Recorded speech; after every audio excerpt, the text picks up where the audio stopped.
એક વખત શ્રીહરિ સૌ સંતો ભક્તો સાથે વૈશાખ વદ પડવાને દિવસ ગામ જેતપુરથી મેઘપુર પધાર્યા. શ્રીહરિ લાડકીબાઈને ઘરે ઉતર્યા. લાડકીબાઈએ તો શ્રીહરિને ચોખેથી વધાવ્યા.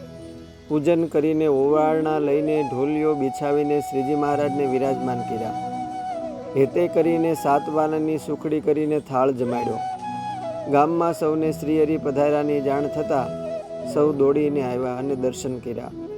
શ્રીહરિએ સૌના ક્ષેમ કુશળ પૂછ્યા. સૌને ઉપદેશની વાતો કરી પછી પોઢી ગયા. વહેલી સવારે જાગીને નિત્યક્રમ કરીને ગામની બહાર 84ની તૈયારી કરવા સારું પધાર્યા. એ વખતે ગામમાંથી એક સુતાર હરિભક્ત આવ્યા. એ ભક્ત શ્રીહરિને દંડવટ કરીને બેઠા. શ્રીહરિ બોલ્યા કે અમે બ્રાહ્મણોને 84 કરીને જમાડીએ ને તમારે બળતણ પૂરું પાડવું.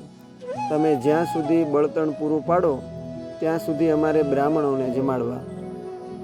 સુતારે કહ્યું, બહુ સારું મહારાજ, આ આંબો અને વડ સુકાઈ ગયા છે તે ફાડીને હું તમને બળતણ પૂરું પાડીશ. આ પ્રમાણે 84નું નક્કી કરીને શ્રીહરિ ગામમાં પધાર્યા.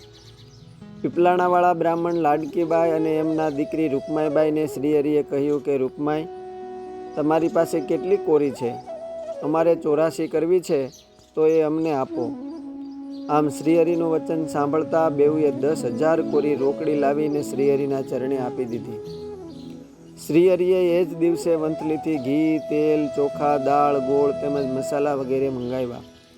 ગામના સૌ પાસે ઘઉં દળાવ્યા. બીજો સર્વે સામાન તૈયાર થયો. ગામમાં સૌ બ્રાહ્મણોને 84ના નોતરા આપ્યા. બપોર થતાં જ ગામને પાદર આંબલીના વૃક્ષના છાયાની નીચે બ્રાહ્મણોને જમવાની પંગતમાં લાડુ, દાળ, શાક, ભાત વગેરે પીરસાયા અને સૌ ભરપેટ જમ્યા. આ પ્રમાણે બ્રાહ્મણો પ્રતિદિન જમવા લાગ્યા. લાગ લગાડ 6 મહિના સુધી સુતારે બળતણ પૂરું પાડ્યું અને શ્રીહરિએ સૌને જમાડ્યા. એક દિવસ સુતારે કહ્યું કે પ્રભુ, સૌ બ્રાહ્મણો લાડુ ખાઈને થાક્યા છે અને અમે બળતણ ફાડીને થાક્યા છીએ, માટે હવે 84 બંધ રાખો તો સારું. શ્રીહરિ બોલ્યા કે બસ, હવે કાલ દિવસ પૂરતું બળતણ લાવી આપો તો આપણે આવતીકાલે ગામને ધુવાડા બંધ જમાડીએ. બીજે દિવસે સુતારે બળતણ પૂરું પાડ્યું.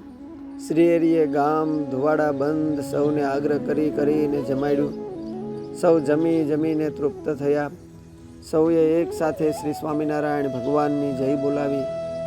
આ પ્રમાણે મેઘપુરમાં શ્રીહરિએ 6 મહિના સુધી 84 કરીને જમાડ્યા. એટલા દિવસ સુધી પીપલાણાવાળા ઉગો ભગત ચાલીને દરરોજ દર્શને આવતા. શ્રીહરિ એમને દરરોજ થાળની પ્રસાદી આપતા.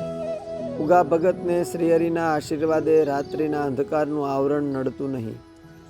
ઘરમાં અંધારામાં સોઈ પડ્યું હોય તો પણ તેઓ એને દેખતા. 6 મહિના વીતે પ્રબોધની એકાદશીનો મોટો ઉત્સવ કર્યો. ત્યાંથી સૌ સંતો હરિભક્તો સાથે વિતરણ કરવા નીસર્યા અને પછી માણાવદર ગામે પધાર્યા અને ત્યાંથી સંતો ભક્તો સૌ સાથે શ્રીહરિ પીપલાણા પધાર્યા અને નરસિંહ મહેતાના ઘરે પધાર્યા.